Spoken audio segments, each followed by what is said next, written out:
Alright, grand final. Here we are, qualifier number 4, and we're coming to the final match. Best of 5 series. 15 heroes banned for the entire tournament, for the qualifier. We of course expect more heroes to be banned for qualifier number 5. But we have Team Ash going up against the Raiders, and our first map is Warhead Junction. So once again, a quick explanation here. There's of course a couple of things to talk about. First and foremost, there is several rules within the tournament. We have 15 heroes that are completely banned now for the 4th qualifier, and in addition to that, every hero can only be played once within the series. That forces the teams to think outside the box a little bit. You get to see heroes that would normally not be chosen, and you don't see the same heroes every single map. Now, as teams progress through the qualifiers and get into the later rounds, they gather up points, and after the 5 qualifiers are done with, those points are being added up into a leaderboard, and the teams at the top of the leaderboard make it into the playoffs, and the teams play for $2,000 of prize money there. We don't have a big sponsor for this tournament, so I actually put the prize money and everything else up myself for this one. Bit of an early Christmas present for the Heroes of the Storm esports community there. Had great games so far, so I hope that you are enjoying the show here.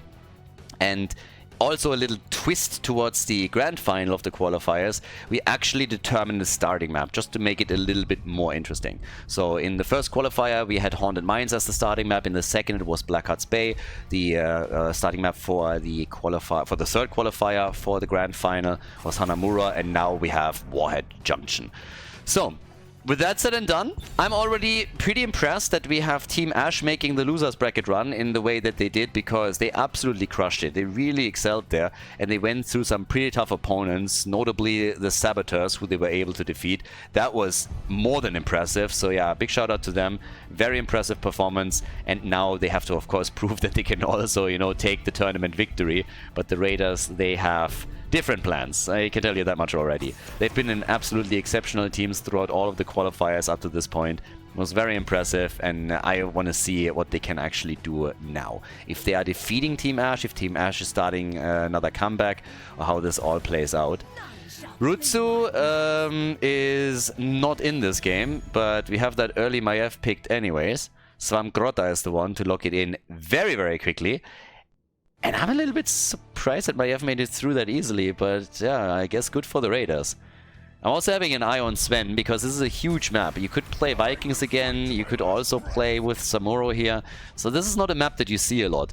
The players, for them it's not really all that much fun, because the players are obviously sitting there as like, boy, why me? Why do we have to actually play this one? But as an audience member, I gotta say that every now and then, you know, sprinkling in some maps that normally don't get a chance is kinda interesting, kinda fun. Rhaegar and Anubarak. Renella is getting it out of the way as quickly as possible. He always wants to play Rhaegar whenever he can, and right now this is pretty much his go-to pick. And he wants to do it before the opponent is taking it away from him. But we have the double pick now coming up for the blue team with a chance here. We get Sonya and an early game Tyrande. Okay. Interrupt potential, obviously, as you're starting to move in with your Owl. So whenever a channel is happening on one of the Warheads, you can use that. With Swamgrota going straight up for Maiev, I really thought that we might get Stukov here. And since Stukov is still up, unless he gets banned, he's also a solid choice for Team Ash. And well, now that I think about it, they got Rhaegar already, so Khaldor, how about you pay attention to the draft a little bit? Yeah, unlikely. Double support is something that we might see again, but if it happens, it's most likely going to happen with Uther doubling as the main tank. You don't really get absolute clean-cut double support choices these days. It's not the time of... Was it before HGC? Early HGC? Vala double support time and time again, like both teams going double support and the game's just lasting forever with no kills, so yeah. But Mal'Ganis gets banned, Chromie gets banned too. I'm still blaming you guys for not banning Chromie. How is Chromie not already a pre-ban? How is that a thing? You guys went for picks and you just looked at Chromie and you thought, wow, she's fine. What's wrong with all of you? You chose to ban out Sylvanas. You chose to ban out Johanna over Chromie? Really? I'm not quite sure if I can forgive this, by the way. So I'm usually not somebody that holds a grudge, but whenever I see her coming in, it's like, yay! Yay! It's just like, yeah, shut up. It's insane to me. It's your fault. ETC gets chosen. Greymane as well. So that gives us an ETC side laner with Stage Dive and Arthur's. What is this draft? This is game number 1. So we got Arthur's and Tyrande. That's a bit old school. Cassia, Maiev and Sonya for them.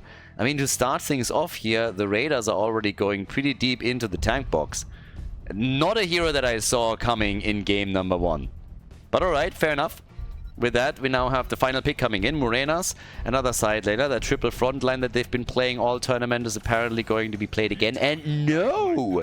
They go double support. Karazim. Okay. Awesome stuff. Guys, game number 1.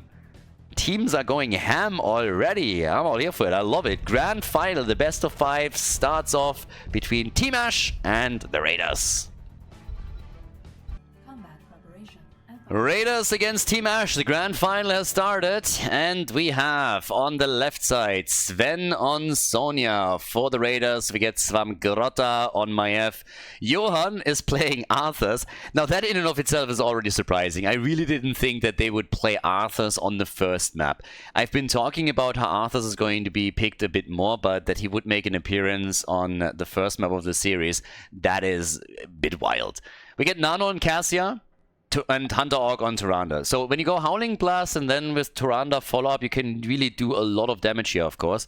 But then in addition to that, you also have Svamgrotta with Maiev, so a good tether can already do wonders for them. Team Ash on the right side of the map, in the meantime, is starting things off with Renella on Rhaegar. Shizakid is playing ETC, so we have him as pretty much the front line, as it seems. There's also Bishops on Anubrak, which is definitely not his normal role. I would have expected him to be either the ETC player or maybe diving into a more aggressive Karazim style, whatever it may be. But it's Lopaga that plays the bald boy, and we have Morenas on Greymane as we're heading into game number 1 of this best of 5 series. Well, apparently everybody disconnected initially, and now everyone is back to business, so that kicks off our grand final. No stacking for Cassia, so we got this charge strikes here as a level 1 choice. I'm still looking a bit towards Karazim, because I am wondering if with the double support they're going to change any of the traditional MO that we're having on these heroes. But now it's Iron Fists again as usual for him, and Arthur's with Howling Blast talent on level 1. So yeah, I'm absolutely ready for some Warhead Junction action. Let's see what they can do. Obviously on this map, I mean, one of the things that oftentimes is... Oh, that's a quick first blood. Team Ash is just on a tear today, aren't they? They are literally continuing where they left off earlier. Now they're rotating over to the top, trying to take Sven down. These guys are absolutely murdering it. It's only the first kill of the series, of course, but still. Oftentimes this game is being decided by the boss at the top lane. That thing is just so incredibly strong, so if you're winning the battle over that, you put yourself into a really good spot to take the map. But now they are damaging the bot lane a little bit. There's of course a lot of mobility to be had from Karazim too, that can apply pressure to Hunter Orc in this case. But yeah, this could be a wild one. Look how they're already diving in again for the next kill. Nano, he's just like trying to dodge them. He has no chance. So that's 2 kills to 0. And they're just 5 manning the map. They don't give a shit about the top lane. Sonya is pressuring this out and they're just going to farm heroes. They're like, why would we farm minions? Didn't you realize heroes give more experience? That's the whole game plan here. They realized at some point that you get more experience when you kill a hero than when you kill a minion. So they just decided that instead of farming the minion waves, they would just farm the opponent's team. It's way more efficient, they get more out of it, and yeah, it's just more entertaining. So that's what's happening here. So they're going now for kill number 4. Johan is dead. That puts Greymane straight onto the gate. They're going to spawn a couple of beetles there. That's all that Bishops has to do. But I don't think he has a cooldown ready. So Greymane nearly died. But now that we finally have the minion wave in play, they can take that tower down. But still, pretty strong. Pretty good start for them. 4 kills to 0, early level 4. It's kind of nuts. They've been murdering it from the start. They have been playing so many good games today. This is one of the huge advantages that you of course have when you are the Raiders. This is the 4th series, I believe, for Team Ash today, whereas the Raiders are playing there first. So they had some time to just warm up in some ARAMs, quick matches, whatever. And now they could also watch the games, analyze a little bit the play of the other teams. Whereas for Team Ash, it was game after game after game. So they've been here all day, and they are still crushing it. Yeah, seems like Morenas is still alive. No way! He's actually alive and gets killed by the Death Coil. But that's going to be the end of Johan too. So Arthur's moved in, stayed a bit too long here. Karazim is dead. It's an absolute bloodbath. The grand final kicks off with a murderous killing spree as heroes are dying all over the place. The Raiders are now bringing it back with 4 kills in a row. Absolutely crazy series already, and we're not even 5 minutes in. There's a couple of Warheads now on the map that they can, of course, start to tether. But just, yeah, look at this. Kill after kill, like one after another. Both of the supports fall, giving the sustain. Nuburak dies a moment later. ETC, the only one, thanks to his level 4 talent, that can slide back out and at least grabs one Warhead. Trying to interrupt at the bottom, which he does successfully, but they need a bit... Shizakid is just toying with them right now. And Greymin is back up at the top lane, attempting to push with the camp that they have. So they might be able to take this wall out, and they're hoping to get a kill on Sonya, which doesn't quite work for them, but they're still doing lots of work. That entire wall being destroyed. Down at the bottom of the map, we have 2 of the tanks still going up against each other. And now the Tyrande is moving towards the top. It's going to be a 3 versus 3 that they're fighting out. As Maiev is trying to channel against Rhaegar. But look at Tyrande. Gets caught, no chance of survival. She gets killed. And it's just crazy. I mean, damn. They are crushing it. There's the first Warhead already getting used just to defend. Down at the bottom, Shizak in a bit of trouble. They go in for Maiev, Swamgrotta, and he gets killed. That's another Warhead that they can pick up. It's 7 kills to 4. They're still a bit behind in experience, but yes, they're just portaling through using the tunnels over and over again. What a game. What is happening in this? This is nasty. The nasty aggression that we're getting from Ashe is out of this world. Death Coil build from Arthur's mainly with the level 4 and the level 7 talent that he's now getting in. It's another big, massive fight between the two teams as they're going all out. They're trying to get the quick kill in here. Yeah, there's also Warhead coming down. Damage is in. Rhaegar is gone. They're trying for more. And with a slide, it's Arthur's that falls next. The camp has been stolen. So the camp has actually been taken away from the red team. Now, I don't even know where we're going next here. Handog is about to fall again. What a brawl. This is a hero brawler right here. Screw MOBAs. We're going full hero brawler. I see what you did there, Blizzard. 10 kills against 5. They're doubling the kill count, and they're still even in experience. Look at the damage numbers alone. Keep in mind, we're 5 minutes in. Cassia has already 20,000 damage after 5 minutes. Just to give you a bit of an idea, by the way, look at the experience gaps. The whole fighting approach that Team Ashe right now has gives them a massive amount of experience through hero kills. They're literally doubling what their opponent has, but they're also losing out on minion experience because they're just not as diligent taking down these minion waves. But they're going for the boss. Now, I already talked about this at the beginning of the game. If you are able to get the boss on this map, you are in a great spot. Sven is about to fall. Yep, Sonya is dead. Boss is taken. They were too late to the party. Boss is huge on this map. It's a huge deal if you are able to consistently take it. Yeah, Greymane dies, but this one is already going to do some good work. Over here, we, by the way, still have some damage being done. This thing is sneakily taking this tower down. Just one hit at a time. So, now the top lane, yes, this fort is going to suffer quite a bit of damage, but since the boss is taken this early in the game, they can still take it out. Now, level 10 abilities are obviously up for both of the teams. We get Sindorgosa, Captain Hitsugaya would be proud, and we have, in addition to that, also Bloodlust. More action, more aggression from them. No other surprises, honestly. Stage dive was pretty much a given with Anubarak being in the mix as well. Another Warhead being dropped here super quickly. And yeah, the topside fort has obviously lost some ground, but this game is just bananas. It feels like it's starting to stabilize a bit with level 10, but of course the blue team has to adapt to the playstyle that is being forced upon them. And it's not going to happen when they face check bushes. So good for Swamp Grotta to double check if somebody is sitting in that vent. If not for that, he would have died for sure. So more camps are now being taken. ETC is still at the top, pressuring this further. We have camp after camp claimed by the Raiders as they're trying to just slow this game down a bit and just normalize it more. Because it is everything but normal at this point. At the bottom of the map, Spear is missing by Sven as they're trying to go for Karazim. There's obviously a fair amount of sustain with this, as we explained earlier.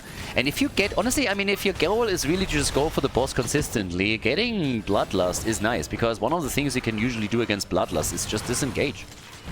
Just go back, buy a bit of time, and then you re-engage once that it's over. So that's always an option.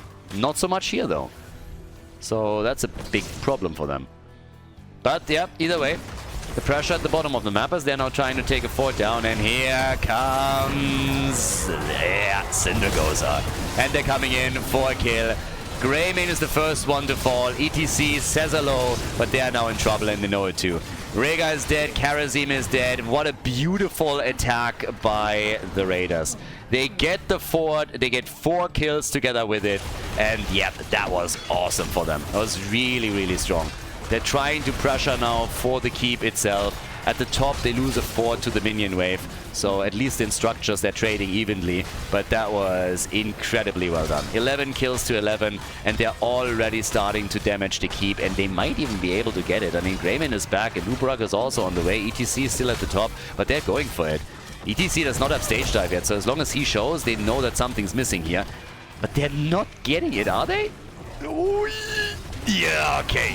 They get the keep. First keep destroyed after 9 minutes. Another slide as ETC said hello, but they can still disengage here unless they are willing to force a fight.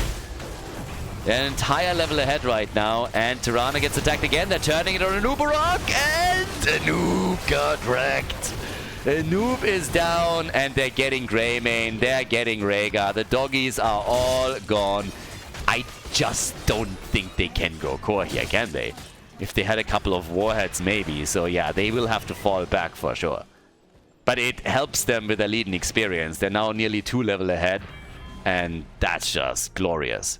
So, as is, we have them closing in on a talent advantage. Up at the top, 1 minute on the boss. So yep, this one is going to be important. We have 2 Warheads that are already being taken. And they can save them for the boss. Get level 16, use the Warheads, safeguard the boss at the top. And this is something where they should now start to just move slowly towards the top side and work exactly on that, because they will have a level 16 talent advantage. They're going to have a Warhead advantage, and getting that boss is going to help them to at least take a fort down, if not more, particularly dependent on how they're going to use those Warheads themselves. So yeah, they find themselves in a very nice position. Again, boss is coming up in 32 seconds now. They might even be able to take that top fort out early. And the red team is aiming to destroy the fort at the bottom of the map. So we're likely going to look at a structural exchange between the top lane and the bot lane. And that's exactly what we're getting here. So they're coming in, they're taking this one out, and then they can just fall back, go straight for the boss, and then use it to maybe even go for the keep itself. Take a couple of those walls out maybe. Johan is actually falling back. Yeah, they don't want to have an opponent that comes in for the fort. Arthas is the only one that moved back though.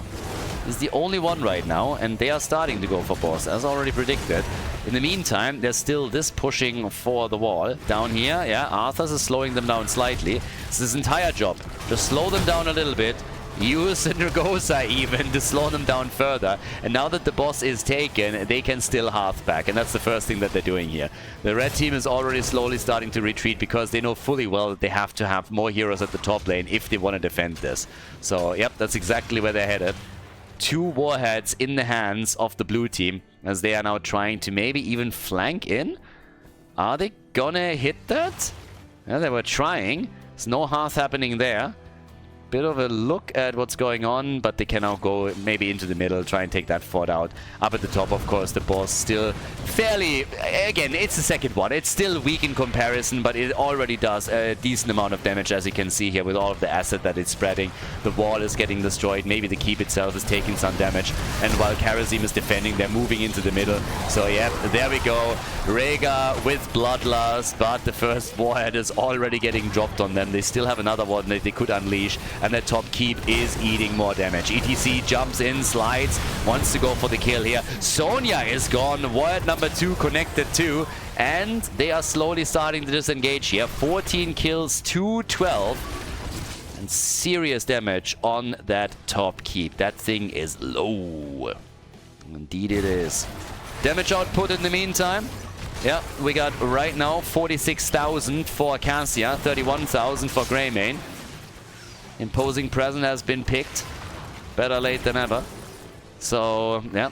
4 more Warheads are deploying. And Sonya is still missing. Sonya is still not here.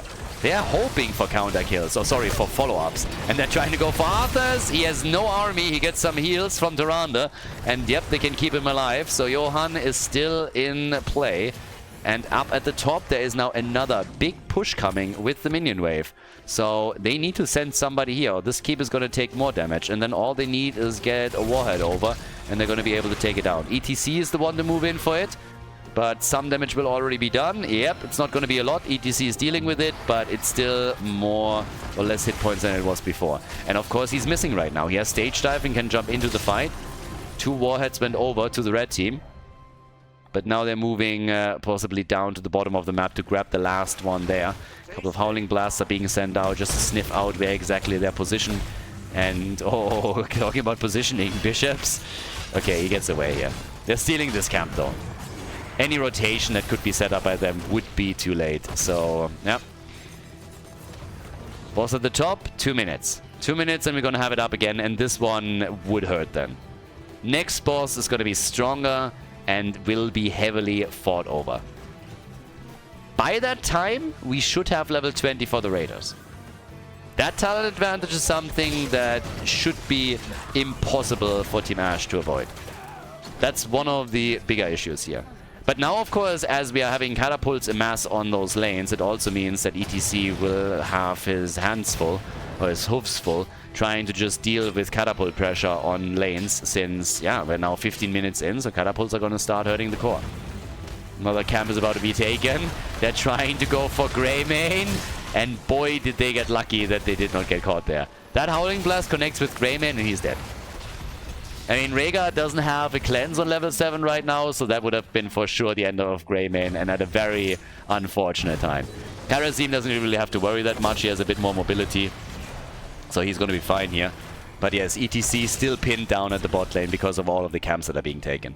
So level 20, any moment now. Quick double check. Now we're a minute out. And yeah, ETC is just slowing this. He wants the experience over here. In the middle, there's no chance to save that fort. That fort is gone. So, yeah, there's level 20. That gives us again Ignore Pain and also Shadow Orb. I mean, everything is ready. Everything is ready for that big play, and they know what they need to do here. So they're on their way towards the top, and they will go for the boss once that it spawns. But it's in 40 seconds. So by that time, both teams will have level 20. So they're hoping to force a fight before that's the case. When they still have an advantage, which they currently don't do, but they can at least take that fort down. I mean, that's the minimum that they have to accomplish here. It's exactly what we're getting from them.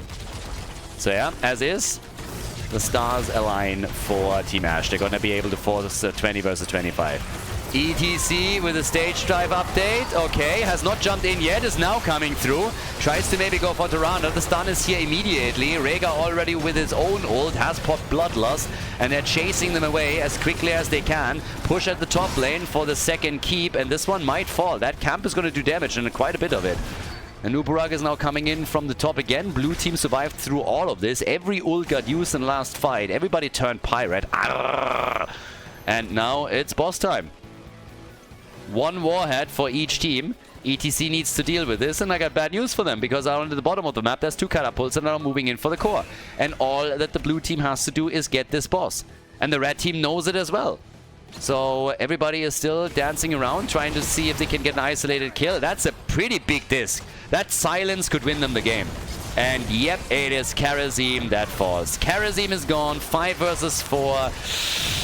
Oh boy, it is trouble. Make it double, baby, because they are losing more and more ground here. ETC jumps in again. That might actually be a good one. Power slide maybe in that choke point. Nice kill against Arthurs. That was big. 4 versus 4 all of a sudden. Catapult's coming closer to the core. Sven gets a heal, but Greymane could rip them all to shreds. Tyranda's the first one to fall. Svamgrotta is retreating, gets stunned out and dies. Oh boy. Nah, that was exactly the one big fight that Team Ash needed. Team Ash looking amazing here. The entire game, they've been struggling a bit. Now they defended their core, and can they go for that boss? It's 9 seconds until Karazim is back. There's another Warhead available. They're having 4 heroes on the map against 2, and there's an opportunity now. Renella with a channel as he's moving in for it. And up at the top, yes, the boss is getting attacked, and they know they cannot claim it. They cannot contest it. All they can do is try and defend with a single Warhead that they have to drop on top of it. Oh boy. Alright. And there's a double camp that is coming. So they got a camp and they got a boss. They're going to try and end the game here. I'm honestly wondering if it might be an option to just try and go straight for the core. Try and force them to hearth back. Make a play there. And I think this might be their best choice. So they're going for the camp now. It's all about vision. But boss on this is likely going to end the game. I mean, this is the whole idea here. Get a late game boss and then go for the core. So they can try and take this camp down at the bottom of the map. But they're both trying to hearth. And Shiza Kid, oh my god, nearly got interrupted. So yes, ETC still has to deal with this. So it might be an... Oh, wait, what? Greymane died? This early? What? And now they're going for another Karazim kill? I mean, so much for ending the game here. Yeah, they might not even get the keep itself. Even that is going to be close. Damn, son. That turned... Why are you letting... Hello? Why did you guys not kill that? What? I guess they want to end the game and cross the map, but then leave immediately. 2 heroes down, so they're trying to go for the core. But they actually just let that keep fall. I guess the call was made to go for core. I'm absolutely okay with the call. But if you make it go right away, and if not defend properly, 17 seconds for Greymane, that is not a big window, boys. That is not a big window. And I'm not quite sure if they can actually defend that core. Take that core down. I am questioning that very heavily. Greymane is back in 4 seconds. They need some kills. ETC diving out with the stage dive. Sven still alive. Sven... And they have to retreat. They cannot win this. Yeah, that was a really bad call. That was not a good choice. The mistakes were made. The core is at 95%, so it has taken some damage, but now Arthurs is dead, and they are all on the run and are going to be chased into infinity. They need to somehow turn it and get a kill themselves, or it's going to be an absolute disaster for them. And there comes Rhaegar with his ult, and guess what? That speeds people up too. They're in deep shit now. That was a really bad move, and they might just lose the game because of it now. Yeah, that was not a good call. Not a good choice. It's a triple, baby. 3 kills, and guess what? We now have catapults on the core. Alright. Yep, that's softening up the shield a bit. Sven is moving towards the top. He's going to be able to hearth back, but I don't think they're going to get Arthurs back in time to defend here. They have only 2 heroes they can defend. It's a 2v5. The core obviously is still fairly strong, but now they're just blowing up Cassia. She doesn't stand a chance, and neither does the core. Team Ash is on an absolute tear today, an absolute killing spree, and the Raiders, they just threw the game a bit.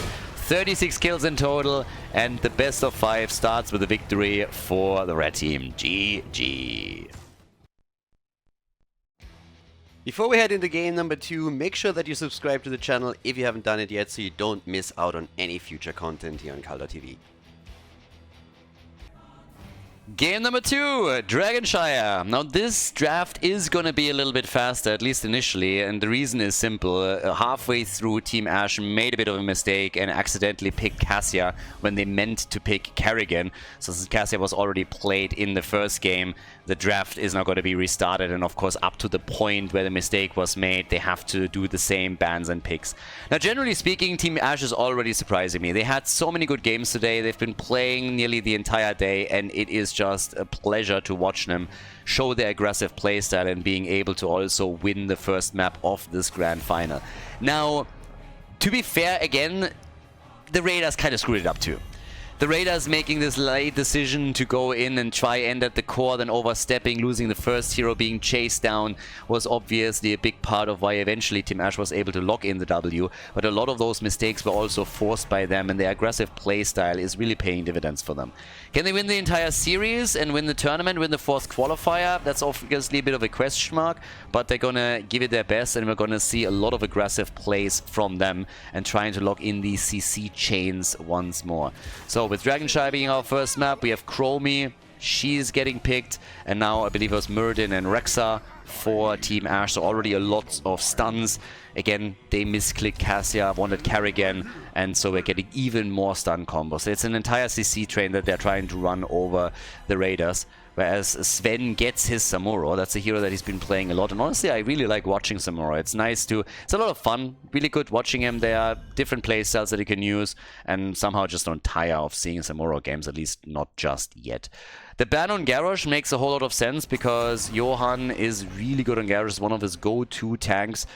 Another one would be Johanna, but she's pre-banned, of course. And there's the double pick where things went awry a bit. Kerrigan and Stukov. So no range damage just yet. Can still be added here. But just what I'm seeing here is already terrifying the hell out of me. I mean, just look at this. Muradin, Rexa, Kerrigan, Stukov, stuns everywhere. Silence is coming in. So, yep, looking really good for them if they can unleash these combos. And they've showed some great games against the Saboteurs where they did exactly that. Now, May gets picked as the frontline tank, and finally for Svampgrota it is Deathwing in all his majestic beauty. Deathwing is coming in, showing Chromie what a real dragon looks like. Finally, now she has a bit of an idea, and that leaves us with the final choice for map number 2 in this best of 5 series, and it is Zagara. Okay, didn't have that on my bingo board. We get two Zerg Queens. All right, I'm here for it. Game number 2, Dragonshire, everybody. It is Team Ash in the grand final against the Raiders. Game number 2 in the grand final, the Raiders with Hunter Hawk on Malfurion, Sven on Samuro here on Dragonshire. We got Deathwing played by Svampgrota, Johan playing May, and Nano playing the Chromestar, one of his favorites, of course. Team Ash with the lead. They play Renella on Stukov. We have Shizakid on Muradin, Bishops on Kerrigan, Morenas on Rexa, and of course the final pick for the team, Zagara, taken by Lopaka. I'm definitely here for that. Zagara has been played on Dragonshire multiple times. Dino in particular kind of popularized her a bit on this map, and also Brax's holdout. But now that we're jumping into the game, we'll see how much she can actually do. Zagara has always been squishy. She can get a lot of damage out, good vision on the map, and has of course a lot of lane pressure where she can just burn structures down.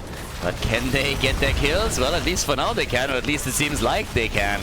They go for Malfurion, take him down, and there is the counter kill against Kerrigan as they're hoping to add May to the death count. Couldn't quite pull that off. Another Stormbolt and it hits Chromie. And Johan got away with less than 40 hit points. Alright, we're off to the races. We're continuing exactly where we left off in game number 1. I mean, exactly the same thing. Everybody is going full aggression, and particularly Muradin has to be a bit careful here. Svampgrota, beautiful Deathwing skin. It is... Honestly, this is one of the coolest skins just in general. I mean, obviously memeing a little bit with the big bad turkey taken by some players. Morenas, I'm looking at you. Whenever they're playing Deathwing and just turning a dragon into a main dish. But that skin is awesome. I really like it. That Jade Dragon is great and it benefits Deathwing greatly. Johan on May. I mean, a little bit of Overwatch hate is happening. Shizakid is not going to get out of this one. So, yeah, he thought for a moment that he had it, but no cooldown. Couldn't jump out, and that is the end of the Dwarf.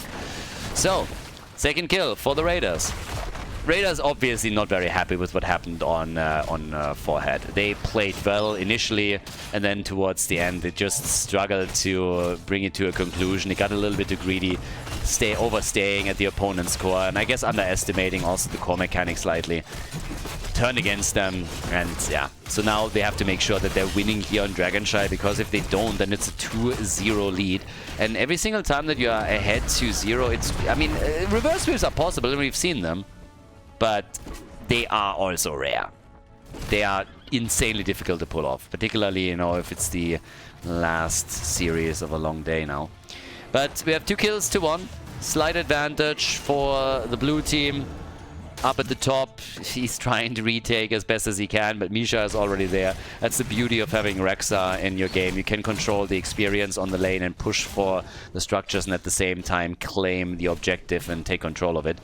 It's also a question of how Zagara is going to do as the game continues. Rexa has now also added Hunter-Gatherer as his level 4 talent. And Lopaka eats another shot there. Dropping very, very low and will need some assistance eventually. Deathwing in the middle of the map, and is starting to slow down as a game just a bit. And they are pressuring Lopaka heavily. Yeah, he is definitely in trouble down here. Yeah, and Chromie is just adding one barrage after another, and that forces Muradin to say hello, because this is not something that Zagara is going to be able to handle in the long run. She's already Hearthing back, has to recover some hit points and a bit of mana too. As the game continues, of course, her damage is really going to be there, with Hydralisks in particular. But right now, it's all about still maintaining control over at least one shrine so that I'm falling behind here. So up at the top, that's what we're getting. But okay, addition to that, we have the quest completed for Samuro on level 1. Also one with Wind as his level 4 choice, with the Burning Blade coming in on level 7. And still with now Deathwing helping out the top lane. They're trying to take full control over all of the shrines, and they're about to grab it. They're getting really close on this. So Rexa needs some help, and he gets Stukov to help him out at the top, because once they lose control over the top shrine, they're in real trouble. Down at the bottom of the map, Zagara is not going to get out onto the lane anytime soon in order to claim this one. So they're trying to go for Nano here. Might get... Oh, if that Stormbolt connected, they might get the kill. I think they're still going to get it. And yep, they do. So Chromie's gone. Didn't see that one coming. Muradin flying under the radar there for a second. And even with Mei now moving in, this could be the double control that Team Ash was looking for. And Muradin is in the middle of the map. Yeah, that's a Dragon Knight. That's a Dragon Knight. Nobody there to defend against it. And 4.5 minutes in, DK number 1 gets grabbed by Team Ash. They get the first objective, they got the kill against Chromie, and now they're opening up the wall, and there's nobody there defending it. They were all still stuck at the top. Samuro is still there and doing his thing. So, yeah, that wall is going to get destroyed pretty easily. And down at the bottom of the map, Zagara has now a bit more wiggle room to get more damage in. And that's exactly what they were, of course, looking for. Trying to attack on 2 lanes. And just look how quickly they're melting the tower away here. So, yeah, Zagara, she has quite a few of her creep tumors there as well that she can use. They have full vision of all of this. Bishop's still in trouble. Yeah, he's inting a bit. I mean, they knew they were coming. Unless Kerrigan gets a heal quickly, she's gonna die, and that was absolutely avoidable.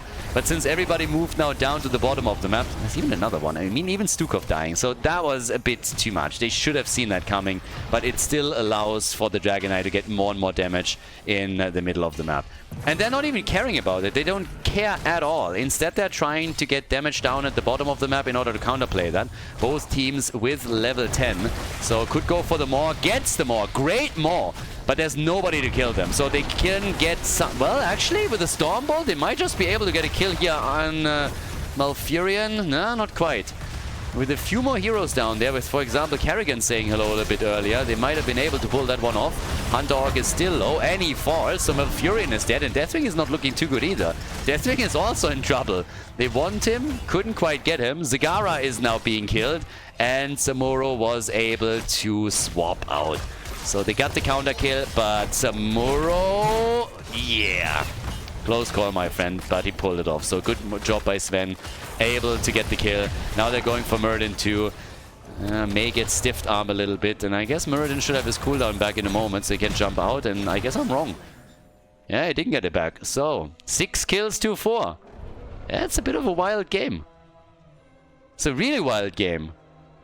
I think it's going to be a super intense series. Samuro went into the Illusion Master, so he didn't go full Glorong on us with this. Siege Giants are being invaded, and May... Yes, goodbye. Yeah, May the Force be with her. This time it wasn't. I mean, I heard that the Force is female, but apparently not that much. So May is gone. Zagara came in, got the kill with the rest of the team. And, of course, now at the top, Rexa is still safeguarding that lane, making sure that they're not losing another tower or anything. And Samuro finally gets what he deserves. So, goodbye. He's gone. Nicely done. At 6 kills to 6, half a level lead, and they're working on the fort. And actually, now that I look at it, not a single fort has been destroyed. This is going to be the first one. I'm just now realizing it. Kerrigan, you already went deep. You might die for this, but then if you do, at least take it down. So yes, there's the ult. Kerrigan is going to try to jump out. Muradin could go for a Dragon Knight, and they're going to get it. Yes, Bishops is going to fall here. Stukov could have... Could Stukov have healed him? I think there's a chance that Renella might have been able to save Kerrigan. But yeah, they get the Dragon Knight on the way towards the top. Gonna just try and play around the Dragon's Breath a little bit. And down at the bottom of the map, we have May going very deep. I mean, very deep. Gets rooted, attacked, might even get another stun. Malfurion with Tranquility to save the day for them. But yeah, be a bit careful here. Ice Wall sectioning them off. Yeah, Dragon Knight is still alive. 41%. It's such a wild series. It's crazy. This game is just bonkers. The entire series, I mean, game number 1 was already nuts, and now we're heading into a similar one. So yeah, Stukov missing that. And Zagara, she gets out. Nobody really takes care of her. That's the initial combo, but that's all that they got. Now Muradin is up at the top. They don't have a main tank down here. Morenas is gonna fall. There's no way he survives. Are you kidding me? What? How? Morenas just walks out. He just walks out. May's nearly dead, and now Muradin is coming in. So they really want those kills, and at least Malfurion is gonna fall. There's no way that he gets out, right? Hunter Hawk is dead. They could go for May. Another Stormbolt just to slow anything. Anything. And yep, there it is. And it's gonna be the end of the front line. Samuro came too late, so 2 kills for Team Ash. And the game, Chromie dies too. The game just continues to be all over the place. I mean, we're diving behind forts at this point already. They're going for some camps. They're trying to get another one. Samura is now pushing out. Deathwing is there. It's a single fort that has been destroyed so far. But the game is just glorious. It is amazing. All glory to this series. I mean, please give me a 5-mapper. If this style continues, then I want to go the distance on this one. 1 level lead now for Team Ash. And, well, they steal the Siege Giants. They got the camp down at the bottom. And that means the blue team is now pinned down at defense. They have to sacrifice a bit more time before they can go anywhere else, which allows for the top lane to be attacked. And obviously, when you're starting to lose these outside lane forts, it means that there is no fountain anymore for you to maintain control over shrines. Kind of important. Doesn't mean you can't take it at all, but it will be so much harder when your opponent can still rely on a fountain and you don't have a fallback option. So this is going to be pretty big for them. The level 16 Talonhead comes in addition to that, is an added bonus that they are going to be very happy about too. Muradin with the dwarf launch. To the day, nobody has really explained to me who launches the dwarf. There's this secret theory that it's actually Aragorn. I mean, somebody has to throw him. The dwarf doesn't launch himself. Somebody has to do that. Also, how many Dragon Knights do they get here? That's Dragon Knight number 3 already. So, Budget Gimli is able to help his team secure another DK, still making sure that he pressures Deathwing a little bit in the middle. That Maw went nowhere. And they still have a chance to, well, they actually isolate them down here pretty nastily. Tranquility had to be used again. Well, Fury is just popping that ult like it's candy, seriously. I mean, the entire time, one after another. So now they're kicking May out. They might want to go for that fort, but the full-on 5-man defense has not been set in place. And Zagara gets burned. Burn, baby, burn. No chance for Zagara. She's insta-dead. And look at the Dragon Knight. That boy didn't do anything either. So now they're starting to fall back here. Ult on Deathwing didn't really help them. Forced them back, but they were headed that way anyways. 9 kills to 8 without Zagara. Not a lot to do. 2 forts have been destroyed. The third one has not been destroyed yet. And Shizakid for a second was just going full AFK. Like, if I don't move, they don't hit me. If I don't move, they can't see me. Isn't that how it works?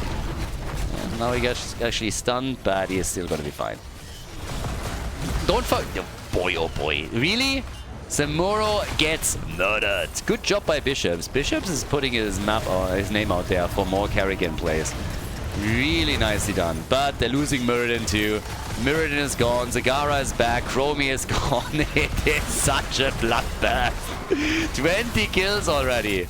Zagara is saying hello, and that will destroy Iona again. She's actually trying to get some damage in. Sectioning it off with a maw. Not catching him. Nice dodge by Malfurion. And they had to use... Oh, well, Kerrigan? Is she going to get him? Well, they go for some Gorda here. But that fort is going to get destroyed. So they might not be able to pick up another kill here, but that fort has no chance. No hopes, no dreams anymore. They got all crushed. And they are aiming straight for the Siege Giant camp, which obviously they're going to be easily claiming. And tower at the top gets destroyed too. I'd be lying if I didn't acknowledge fully that Team Ashe is currently putting the screws on the Raiders. The Raiders are more reacting than they are acting and making decisions. And now that bot lane is going to get destroyed, level 20 is getting closer and closer. They have Siege Giants here, Zagara has all of their push power. So yeah, with Mei not being there, they can open the gate up, grant them a little bit more vision. And even try for another hit against Samuro. He was able to move away from that. But the problem is most of that level 20 is just really close. So yeah, this is absolutely crazy. Pretty bonkers.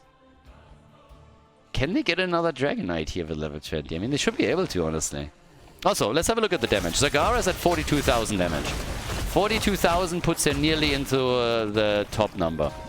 Deathwing is currently a bit more. So does Samuro. Chromie also. Like, all of them above 40,000 damage. But Zagara, she is putting in some real numbers here. For sure. So now they're going for another camp down at the bottom of the map. Up at the top, Rek'Sai is getting pushed back. Double control for a short period of time, but Samuro is retaking. They know that they cannot sacrifice another Dragon Eye just like this. So, yeah. The problem is really the Storm Talons. They're going to have them any moment now. So, there we go. Kill command, Bolt of the Storm. In addition to that, we're now getting the Pack Instinct. So, they are starting to push down for the bot lane. And up at the top, it's still controlled by... Oh, nice! You nasty little minx. Mei with a big play. Samuro, he might die, but they're going to trade for a keep, don't they? Samuro is down, but they're going to try and trade for a keep. And Deathwing is dead, Chromie is dead, and they're going to get the keep. And guys, I don't know, they might even be able to go more further than that. Amazing ice wall. Absolutely amazing ice wall. So, yeah. I heard that, I mean, she is so amazing. She has a huge reputation. I heard that the Donald was initially trying to hire Tassadar because he puts down the best walls. But then he heard about Mei and he just said, like, you know what, she's even better. Let's hire her. Hunter Hawk, he's gonna get crushed. And that's game. That's game. It's honestly, it's kind of nuts, but they're actually pulling it off again. I can't believe it, but we have a 2-0 for Team Ashe. They take Dragon Shire as well, 2 wins in a row, and that puts them into a position where they have now 3 potential match points. What a performance today by the red team. GG, well played.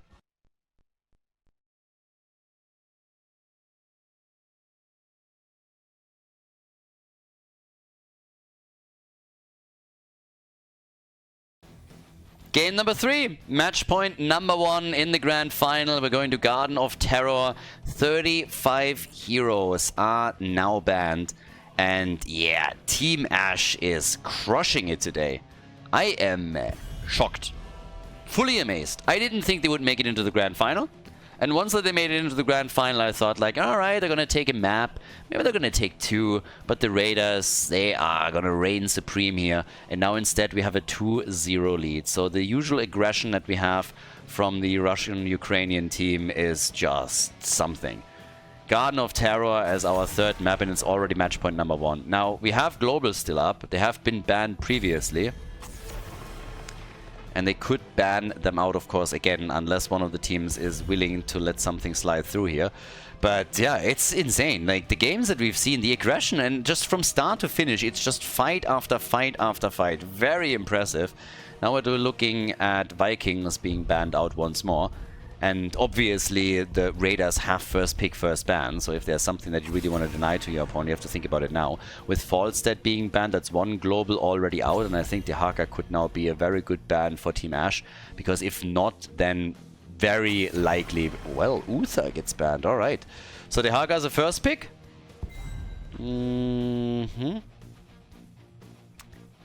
Now that Uther got banned out, you could definitely go for the Haka first pick. I'm honestly not really sure if they expected that. It looks to me a bit that they are surprised by the Uther ban. That's at least a long time to wait for your first pick here. And it is the Haka. I mean, that was expected. The Haka as a global on Garden of Terror, I mean, hell yeah, you're gonna lock that in. There's so many heroes that have already been taken out previously. ETC can't take him anymore, Samuro is gone, Falstead is banned, Vikings are not available. The only choice that you have at this point, if you want to go for another global, is honestly just Illidan with his pseudo-global going for the hunt. Mal'Ganis and Li Ming. Not bad either. Great frontline tank. And Li Ming for the potential resets. The Raiders, they can't be happy with this. I mean, think about it. The Raiders were in a position where they went into the winner bracket final and they took down the Saboteurs. They actually sent them packing, which was already amazing. So they were sitting there saying like, awesome guys, let's do it again. And I guarantee you, they thought they would go up against the Saboteurs again. And then they go up against Team Ash, and I think in the back of their head they might have thought, should be easier than the Saboteurs. And now this is happening. They're 0-2 in the best of 5.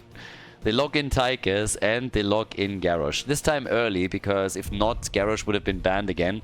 Johan, as I explained earlier, really loves to play that hero. So this is something that is going to give him also quite a bit of confidence. They have really good picks. Tehaga, Garrosh, all strong here. Zeratul is getting the axe now. Nano, what is he going to play? We got a couple of mages that he could definitely lock in if he wanted to. But yeah, now the first thing, our final ban. What are they targeting? Who can they target with this? Obviously, as getting a little bit thinner up here now. This is still a best of 5, and if now a map gets taken by the Raiders, then we would look into the 4th map, and yeah, 45 heroes would be banned at that point. So, quick ban on Leoric. So they're targeting the side laner here. Murenas and Bishops. I'm not really so worried about Renella. There's still enough supports up. He goes for Ana, and we got Imperius. So Nano boosted Li Ming and Imperius. Maybe again that tripled frontline that they love to play. Obviously Tychus is on the other side, but again, as long as you stun him out, you're gonna be fine there. And then the question is, what if he stays on Tychus actually do? Is he going stacks on level 4, which we haven't really seen a lot in this tournament, or is it just going to be the traditional, the bigger they are? Yeah, final 2 picks, Whitemane and Kel'Thas. More CC. Nano stays with his mages. Very likely going to go again into his own build with the Energy Roll on level 4, Sunfire Enchantment on level 7. That's the normal go-to for him in most of the games where he plays Kel'Thas at least. And it leaves us with Bishops as the final pick now for game number 3 again. First match point here in Garden of Terror for Team Ash. And Bishops goes for Tyrael. Tyrael, Mal'Ganis, and Imperius. And that's going to be a Judgment Tyrael, right? That has to be a Judgment Tyrael. Teeing up Li Ming and teeing up Imperius. Garden of Terror, everybody. Let's go. Game number 3. Team Ash in the grand final of qualifier number 4. Facing off once again against the Raiders. The battle It's another big map, and it is a spicy one.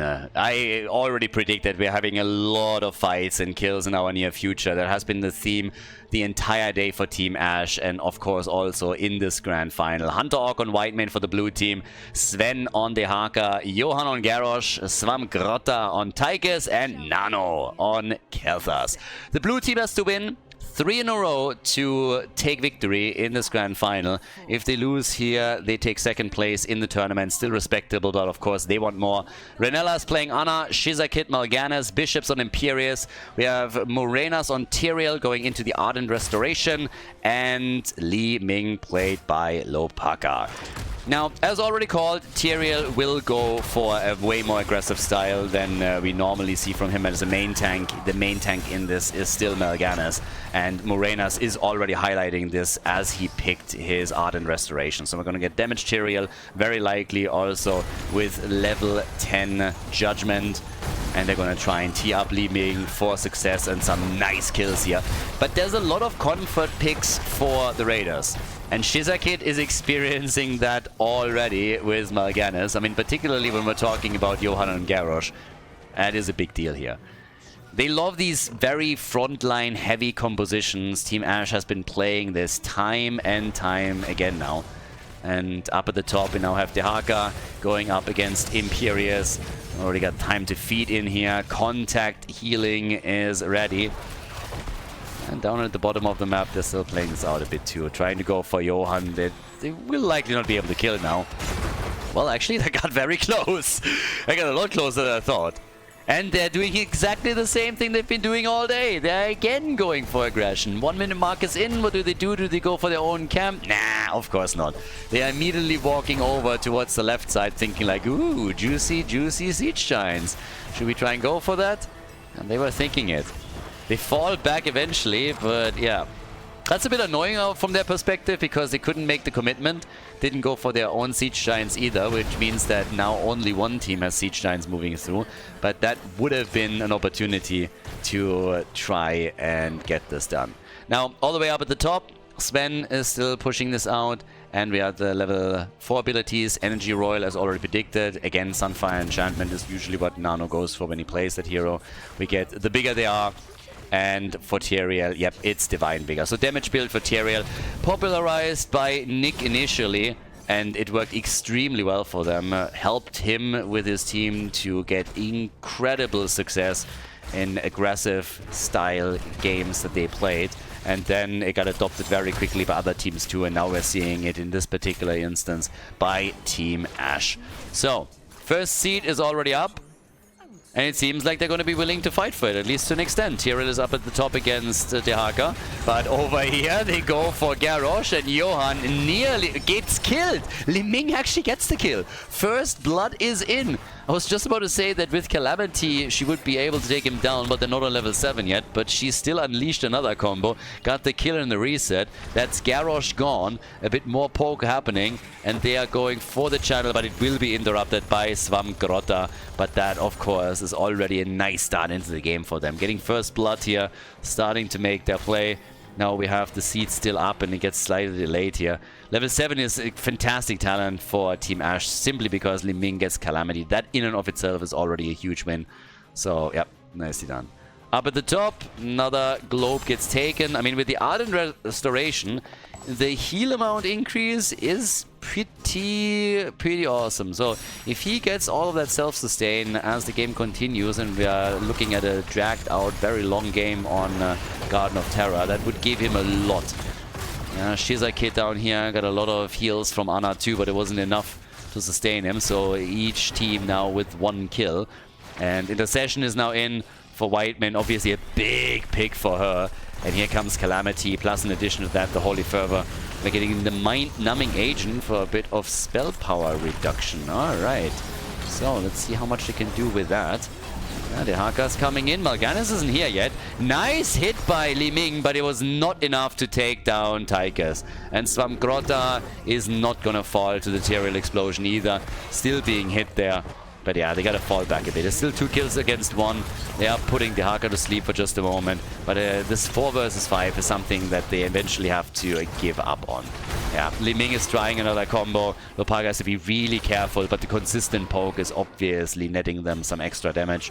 12 stacks now for Ardent Restoration. Again, we're going to keep an eye on it.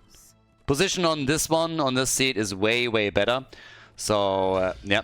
The question is always how much can they actually do with Tyrael's heal as the game continues. I mean, just generally speaking, the more sustain they have on those heroes, on Mal'Ganis, on, I mean, Tyrael, the better for Ana. It's just going to take a little bit of pressure away from the healer.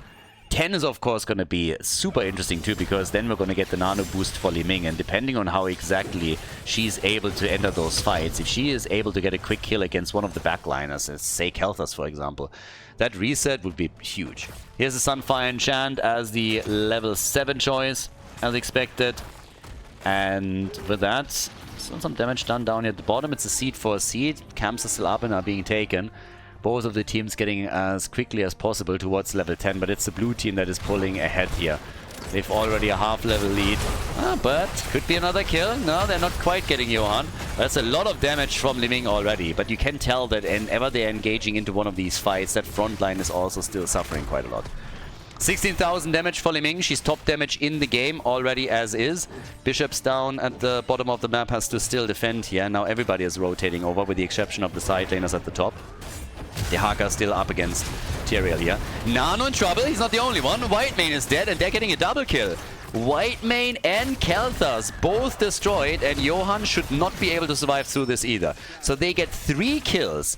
The blue team absolutely blindsided by this, and we get Pyroblast. Oh my god.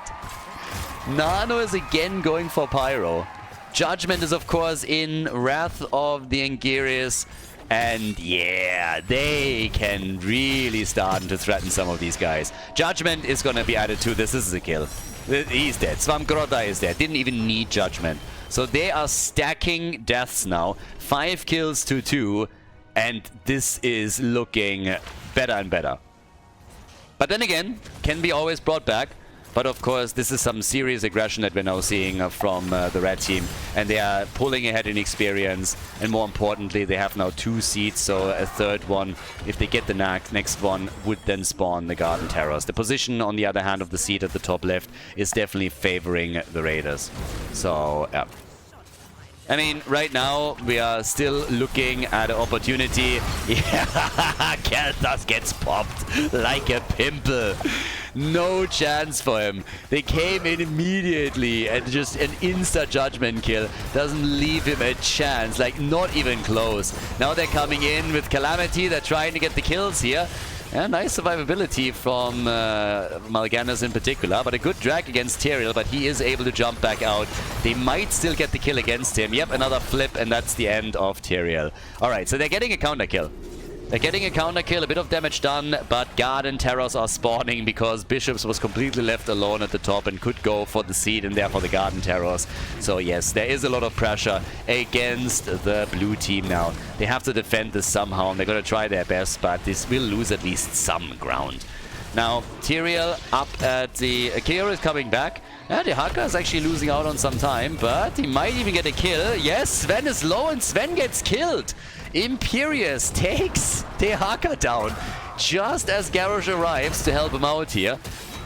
And now Mal'Ganis is moving in, so they're trying to go for Johan too, and I don't think he can get away from this. Nano is close, but I don't think he has a chance of helping him out, even with the gravity lapse. So yes, this should be a kill. There's the Pyro, and that is a low volt. No way. He actually dies to it. Flipped into the fort. Nano and Johan with some insane play. Love it. Absolutely love it. And that Garden Terror setup has done nothing. It's taken a couple of walls down, but guys, not a single fort has fallen. Not one. What a glorious defense by them. Totally outplayed at the top. 4 kills to 7, level 13 talents for both teams now. And respect to the Raiders. They didn't panic, they didn't fall apart, they didn't lose a fort.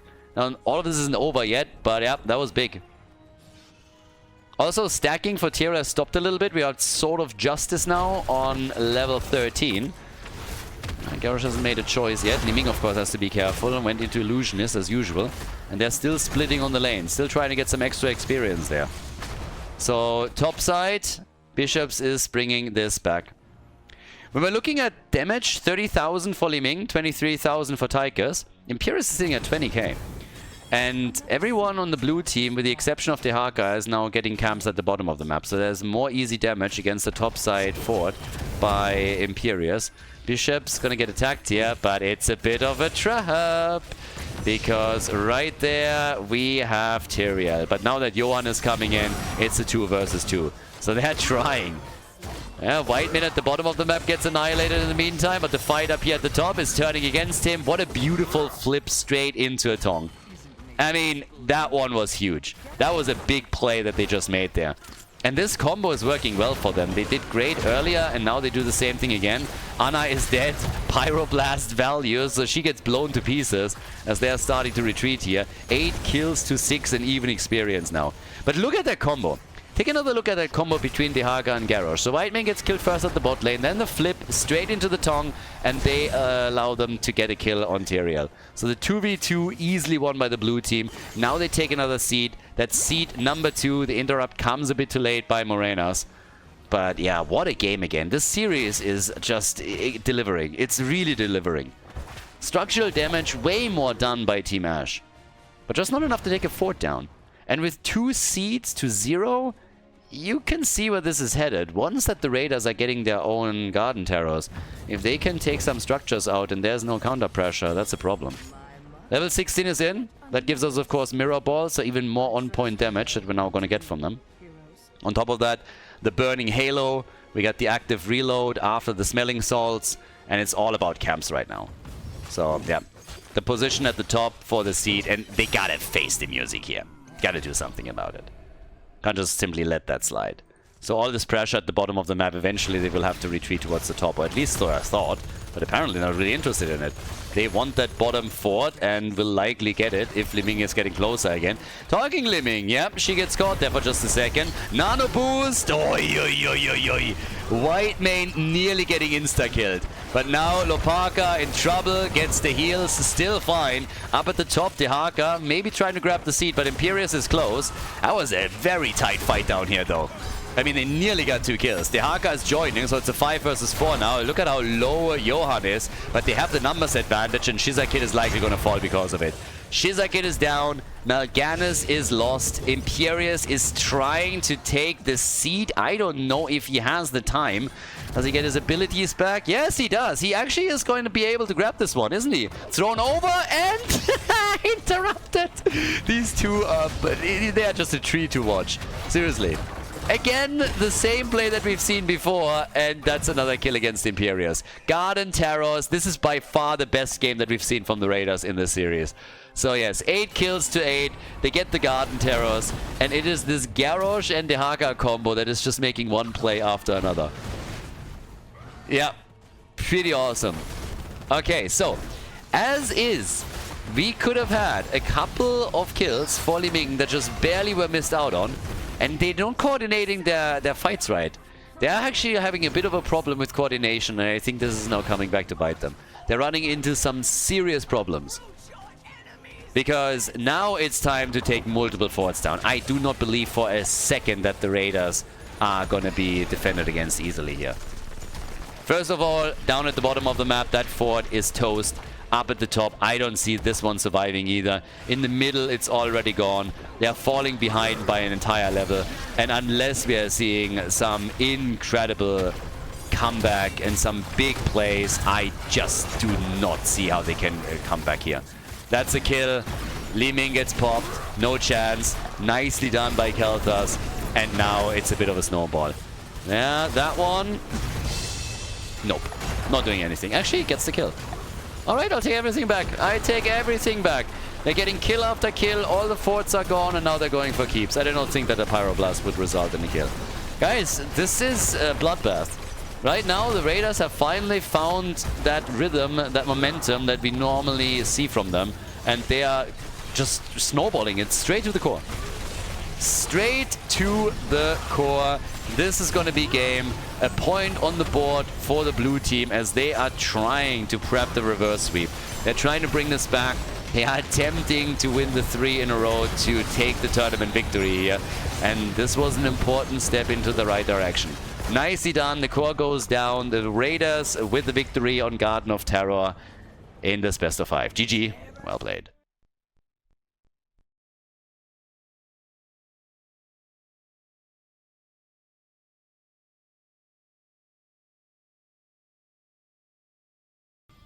Battlefield of Eternity, game number 4. Yeah, it's getting interesting here. We have a 45 heroes banned. That means only half of the normal hero pool is available now, as we finally had the Raiders with their first victory in this series. So they believe. They believe in the reverse sweep. They believe in all the power. And we'll see if they can pull through, get another victory here and force the final, the 5th map in the series, or if Team Ash is now going to shut this down. Team Ash had the choice whether they want to go for first pick, first ban, or whether they want to pick the map, and they decided in favor of map choice. And does it surprise me in the slightest that they went for a map that is known for a lot of heavy team fighting? Not really. So, yeah, BOE is the map, and Lunara hasn't been played. She's been banned a lot. Could be banned again.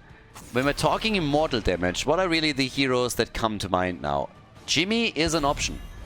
We could get Jimmy if somebody wants to rush for the immortal. That is definitely something that's still available. And since Lunara, Bambi has just now been banned out, that choice is looking more and more attractive. Talking globals, Falstad, he is of course also out. Well, he's not out yet.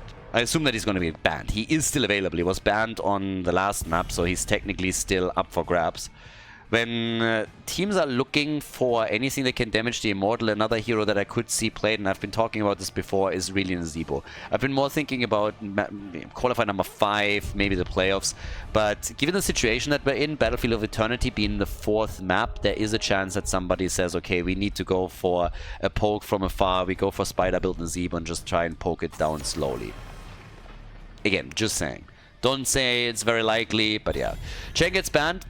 Makes perfect sense to me.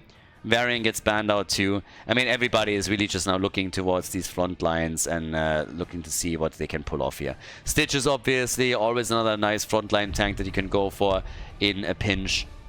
And this might be another nice map for that too. But yeah. Uther gets banned time and time again. They really don't want that Uther pick for the Raiders. Neither as a main tank nor as a support. Just all around, Uther is not a thing. So, we got a couple of choices up in damage dealers. Falstad, again, not banned, so he's still available. Fat Illidan has been taken away. And yeah, what are you going to go for with your first pick now? This is where things get really interesting. I'm actually liking this. Urel was still up, so Sven doesn't hesitate and picks her. That secures the side lane. I believe Leo is still up for grabs as well. Am I wrong? I think he was banned earlier.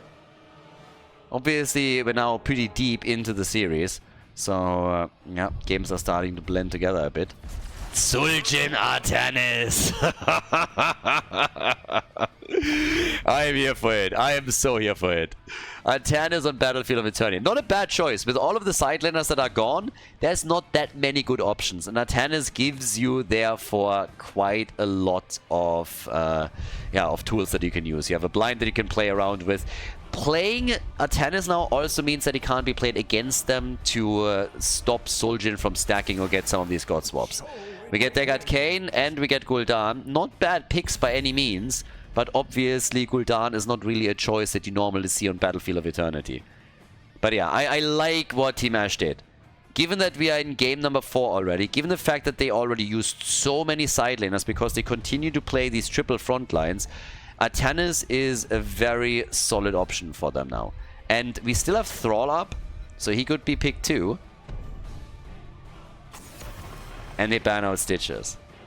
They have the next choice. They can pick a tank. So they're limiting the options further of the blue team.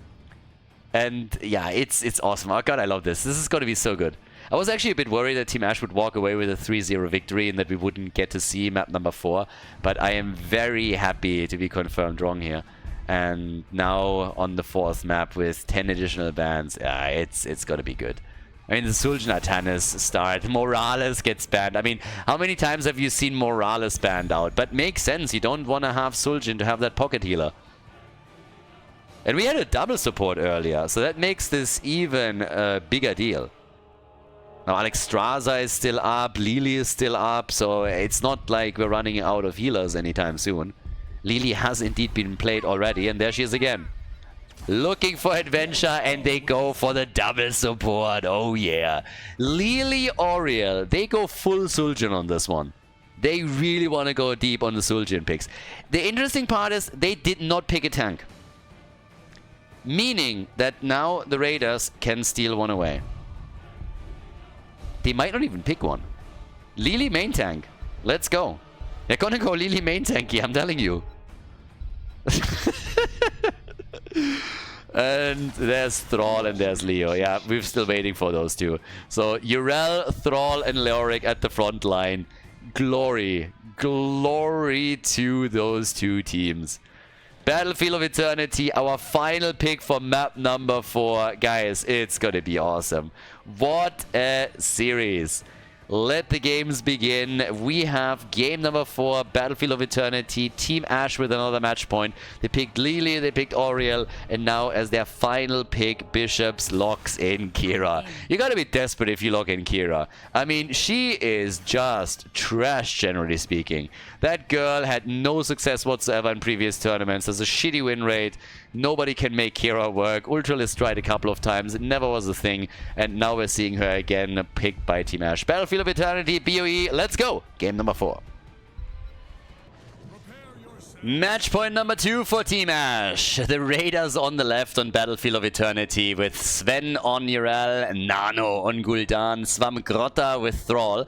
We get Johan playing Leo and Hunter Orc on Deckard Cain. And I honestly want to know if Swamgrotta is going to play Trash Lightning or if he just goes into Trolling Thunder. Because he is likely going to be part of the 4-man here, considering the lineup that they're running.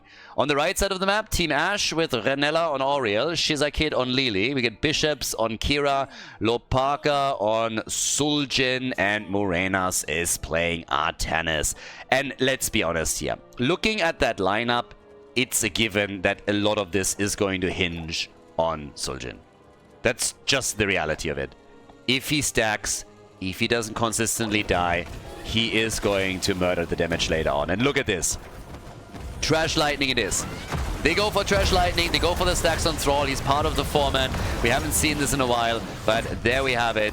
He is going to stack this into the late game, and if he's able to complete it, then of course he can poke them into oblivion. Good stuff. And Swamgrotta is very, very good on that character. And also very good at stacking. I mean, we're now 1 minute in and he's already sitting at 4. This is pretty good. Being in that situation is great. Sometimes what teams do is they split one of their heroes towards the top lane and go for a 2-3 split. But not so over here.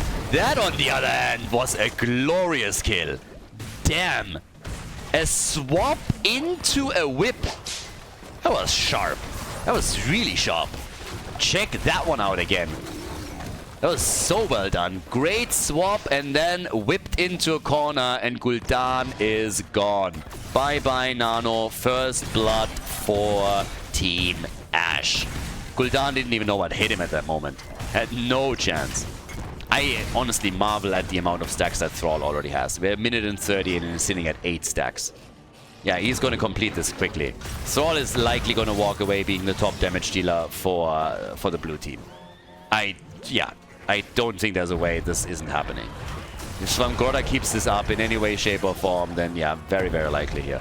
But okay, so Lopaka, he has 3 stacks. We really need to keep an eye on him. Once that he hits 15 stacks, he is going to have an extended range on his auto attacks, which is obviously going to help a whole lot to get more stacks together for that auto attack damage. In the meantime, we are seeing Yrel getting ready to jump in and help them with the kill. That's very quickly pushed out there. That prevented multiple from dying, but well, Orion still falls. It's all about Sul'jin getting the stacks together, obviously. Yeah, there's the swap. I'm not quite sure what exactly that was supposed to do. Morenas might have just killed himself. And yes, he did. So, yep, he's dead. And Lily is getting out. Looking for adventure, unable to escape. All right, the panda gets away. Artanis just realized that he is probably the weak link in the chain. So he just said, you know what? I'm going to sacrifice myself for you. We're going to go for a swap. Maybe we even get a counter kill, which didn't really happen. But yeah. So, Suljin at 7 stacks, 11 already for Thrall. Ah, God, he's going to murder them. Thrall is absolutely going to murder them. Look at the damage output already. I mean, yes, I know it's early, 3 minutes in, but he's already sitting at 8,000. He has more damage than Gul'dan, and he's not even properly stacked or anything. Talking about damage on the Immortal, I mean, we haven't really touched upon any kind of clear gets that. Obviously, Suljin is nice for this. When we're looking over to Artanis, on the other hand, he didn't go into amateur opponent. Instead, he went into the reactive parry, so not focused on the objective. And it seems like the teams are actually going for team fights more so than anything else right now. They're going for Deckard Cain in the back, and the old man is alive for a second, and then Kira comes in deep. Bishops gets the kill. Well done. And of course, with every single move that they're making here, they are also prepping this further and further for Suljin's late game, which is essentially what they need to do. Once that he is able to get also Arcanite access in, I mean, assuming that he is going full stack, but they should go for that poke. And yes, Sven gets hit hard. They're trying to go in the meantime for Suljin, but Leo is missing the drain, and now he's dead. Leo down, another kill for Team Ash, and of course more stacks for Suljin, and now he has those 15. He has the increased range on his auto attacks.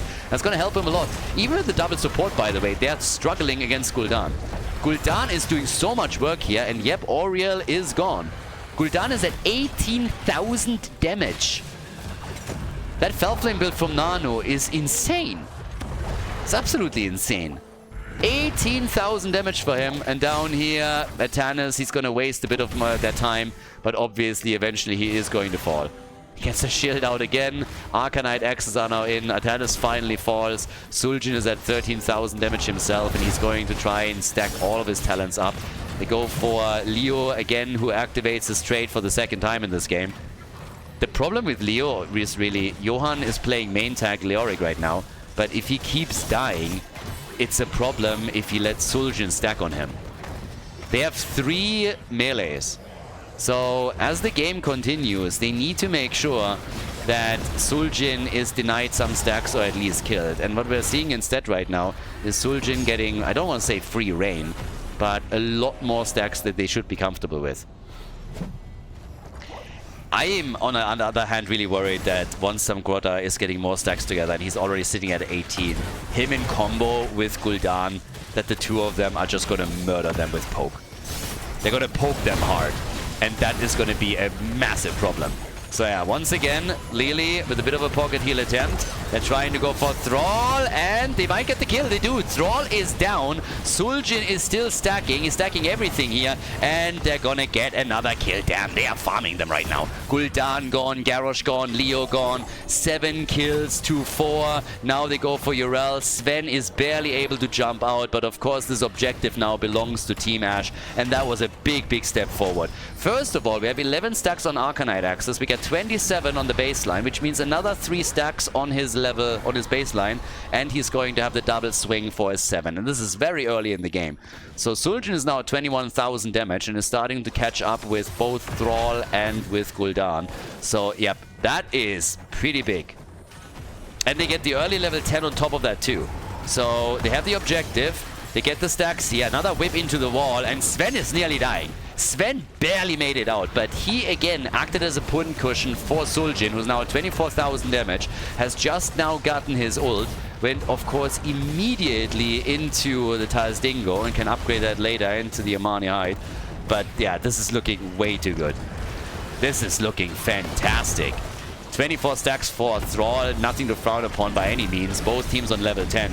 But now it is just big stacks coming through for Suljin. And they need to kill him. They need to do something about him. Aegis being used. Lily still fully alive here. The fort is gone and Nano is trapped. Nano is trapped in the corner. He dies. Suljin has to pop his ult, get some heals in. He will fall, I suppose, but he's still going to get some stacks out of this. And maybe I'm wrong. No, they're going to get him. They're gonna get him, and they're also gonna go for Auriel. It's a triple kill by Thrall. I'm telling you, that guy is turning into a beast. Svamgrota is at 30,000 damage and is now top damage in the game.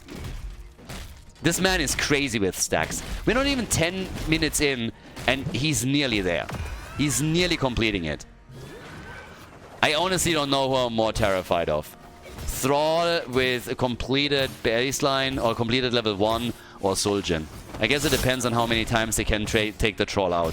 Because the longer the game lasts, the better for Zul'jin. That's just the reality of where we're at. But with only 4 more stacks for Thrall, he is going to prioritize the targets, and then his damage output is going to be mad. Look also what we're getting here. March of the Black King. Again, he's main tanking. He's main tanking. He needs some sustain on this. So he's going March of the Black King instead of Entomb. Totally different playstyle right now, simply because of what we're looking at, of the compositions that the teams are being forced to play. And Zul'jin again. Axes everywhere. All the attacks. There's Sundering though. Aegis used. They're jumping on it. They're trying to get the heals. And he didn't have his ult. That's the one thing they gotta avoid. And honestly, it was pretty much telegraphed. They could have sent this via snail mail and it wouldn't have been more obvious. I mean, come on. 8 kills to 8. And the Immortal spawning, but Zul'jin will be back. 32 stacks already for his level 7. I mean, the man is going to chunk, but you have to prevent him from falling. You have to prevent him from dying. They have so many tools where they can keep him alive, but they got to coordinate all of that properly. So, as is, there's the Immortal up again. Each team is going for their camps. Some of them are still being defended against here. Up at the top, down at the bottom. Yep, more drain. I mean, obviously he's going full on damage on this. So, halftime show is lost to the red team. Level 13 talents are also available now for the Raiders. That gives them a bit of a lead with a half-level lead on this one. I'm not even sure how they're going to play this one. Are they defending? I guess they are right now. That Immortal will likely go over to the Raiders eventually. Swap attempts happening. They try to go for Thrall. Sundering is out again. Can they get a kill here? Not so much. Crush Pulse is already out. Quick whip. Creating a bit more space, and Zul'jin is getting a few additional hits in. So yeah, one swap attempt after another. Zul'jin still connecting, gets the heals. Lili already with the ult. Lopaka is getting those hits out, going for Urel now. She's not liking that at all. Those auto attacks are hammering hard. The quest is completed for Thrall. That's big, that's massive for him. That's absolutely massive. And Zul'jin is getting more connects with Sven. They wrap him into a corner and barely the ult gets hit. But they're losing the Immortal and they're losing it big time. Leoric is already trying to go for that right away. There's not very much that they can do against it. Yep, so there it is. Immortal gets claimed. Leo dies for a good cause. But yep, that's that. So, well done. With that now, we have, again, the quest completed. So this is going to be huge with the prioritization that he now has. He can poke them massively. Yeah, Zul'jin at 44. So that's not bad. And yeah, things are looking very, very good now with that. Oh my god, that was amazing. Nice catch. Sundering doesn't connect the stun. The support's paying attention here. Well played, and they're melting the Immortal away. Leo is at the bottom of the map, pushing this out, but up here at the top, the fight continues. And of course, they're trying to save the fort, but it's not happening. Kira is getting out as well, so she's already moving back out. And in the meantime, yeah, they take this out before it gets too dangerous for the keep itself. 48 stacks for Zul'jin on the level 7, 45 on the baseline. From here on out, Thrall has pretty much hit his maximum. Thrall is not getting much stronger than that. He doesn't continue stacking. They have a half-level lead, but Zul'jin can of course still improve this over and over again. Leoric with a typical style here. Again, the adjustments that are being made from him, obviously because he's playing a main tank.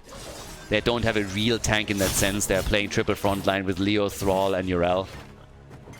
45,000 damage by Zul'jin. I mean, if they can keep that game alive for a bit longer, then Zul'jin eventually should shred this front line completely. Particularly if they're getting him to level 20. I mean, then even his upgrade for his ult would make such a big deal. Because once that he gets attacked, even if he gets stun locked, Aegis can be used to save him initially, and then he can just go full onto the R button and make that happen. Bit more synergy for Thrall now with the level 16 talent. Yeah, good swap, and there's also the ult, but look at how quickly he's getting murdered here. Where's the Aegis when you need it? Not getting used for him. They're not using Aegis for Artanis. Okay. Not worth it. I mean, don't get me wrong, on one hand I agree, but still I'm a bit surprised. Horrify! That didn't do anything. That would have been bad. If that Horrify connected, that would have been the end of Zul'jin, likely. But he still has his 2 pocket healers that he's playing around with. Kira is up at the top now, is doing her thing here. And in the meantime, we have level 16 talents for only one team. But Ashe is catching up. Team Ashe is catching up. 6 more seconds until we have the Immortal back up on the map. And it's of course now a 5-man. But the halftime show, they might have to give this up. So yes, the Raiders are getting closer and closer to a potential victory in game number 4. They might be able to pull this off. This is definitely this could be a thing. Halftime show, it's a win, for sure. Leo, on the other hand, is likely gonna fall now. Maybe they're keeping him alive, okay? And oh, the Aegis! Saving Kira for a second, but the Sundering comes out a second later. And the Raiders are big mad right now. 5-man team wipe. The entire team gets crushed, and boy, oh boy, what a play by the Raiders. That was huge. And they go for the keep immediately, and honestly it's looking more and more like they're even debating going for the core. The death timers aren't really all that high. 15 seconds. I don't think they can go for the core itself, but they can take the keep down, and then they can go for the Immortal. Unless, yeah, they're trying it. I mean, this is a risk.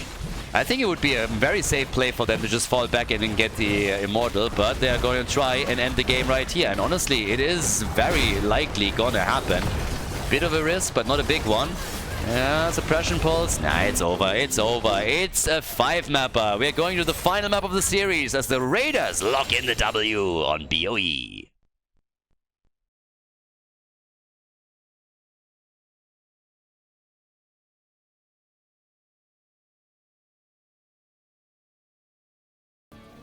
Sky Temple is the final map, and well, we're going the distance. There is a reverse sweep hanging in the air all of a sudden. That sweet smell of reverse sweep, as the Raiders have found their stride, won 2 games in a row, and now whoever takes Sky Temple wins qualifier number 4.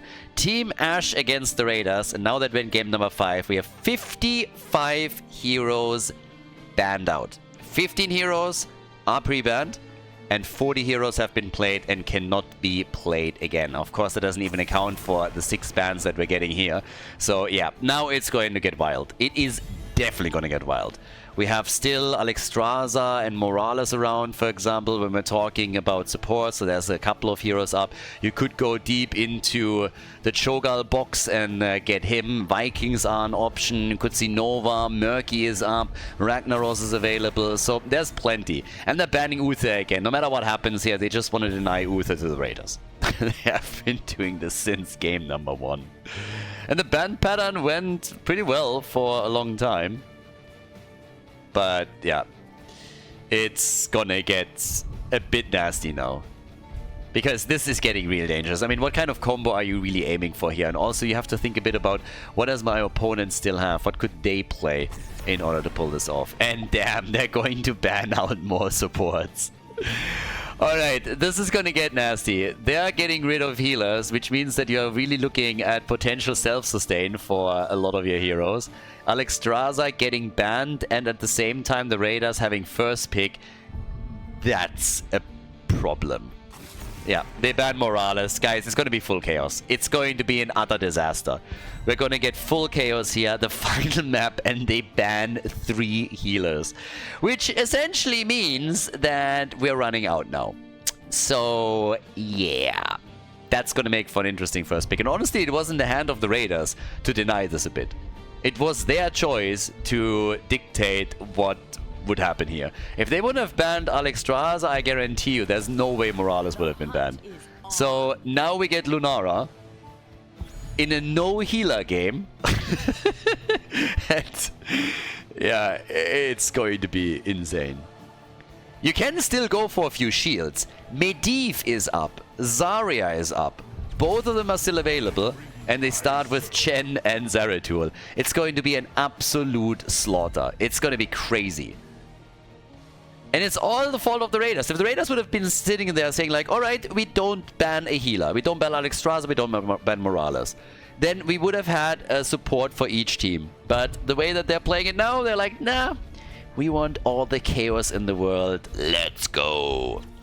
Yeah, Zul and Medivh.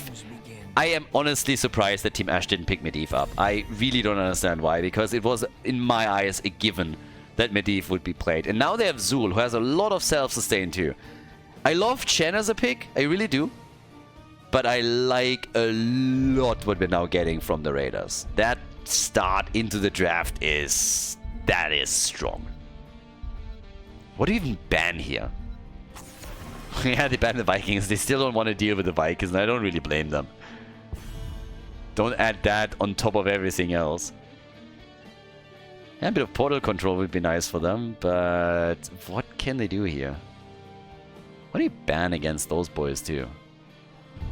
I mean, honestly, I'm racking my brain a little bit on what exactly would be really good picks for them right now. I mean, as I said before, I would have expected at some point for Ragnaros to make an appearance on the map, but so far that hasn't happened either. So, yeah. Falstad gets banned. He was still up. There was still a chance to go for some global plays. And now... what is Renella picking? This is gonna be the interesting one. What are the healers picking? Stitches is still available. Yep, he has self-sustain. And they go for Jimmy. I don't think that Jimmy is gonna have a good game here. I understand why they take him, and I don't blame them at all for the pick. I think it's a good pick. But I don't think he's gonna have a good time. So, yep. Jimmy's in the house. Stitches is taken. He has at least Devour, you know? So they can go for a hook, they can go for Devour. There's some isolation plays that they can go for. Chen with the barrel can push him back. So they can do that. And here comes Cho'Gall. Oh yeah. Double trouble. Cho'Gall with Medivh shield. Oh, he's gonna be gorged, isn't he? They're gonna gorge him. Final pick for Renella. Guys, it's game 5. I don't know what else to tell you. Game number 5. Sky Temple, everybody. We get Illidan. Illidan is in the house. Let's go. It is the final map. A reverse sweep of victory for Team Ash. We're gonna find out right here, right now on Sky Temple. Prepare for trouble and make it double. Cho'Gall, finally we get him on the left side in this final map, in this 5th map of the series. Sven on Zul for the Raiders, Hunter Orc on Gal, Swamgrota is playing Medivh, we have Johan playing Cho, and Nano on Lulnara. To the right side of the map, Team Ash with Renella on Stitches goes into Patchwork Creation. I mean, again, you have the passive, but still. Okay, Shizakid on Chen, we get Morenas on Jimmy, Bishops on Zeratul, and Lopaka is playing Illidan. Alright, let chaos reign, let the party begin, let's go for it.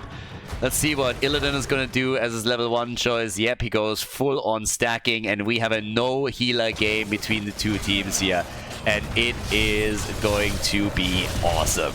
I mean, there's going to be kills all over the place. But I'm a little bit afraid. As the game continues, I think particularly the Raiders should gain a lot of momentum. First and foremost because they're running Cho'Gall here, but also because I think that Medivh in this situation is the real cheat code. What I'm a bit surprised by, and I don't think I'm blanking on this, I really don't think she's been played. But I don't quite understand why we're not seeing Zarya getting picked. Maybe I missed something. Maybe I'm mixing some games up and she was actually played in the series. But I could have sworn that she wasn't picked yet. And Zarya would have been quite nice with her shields to at least give them a little bit of sustain and some tools to play around with.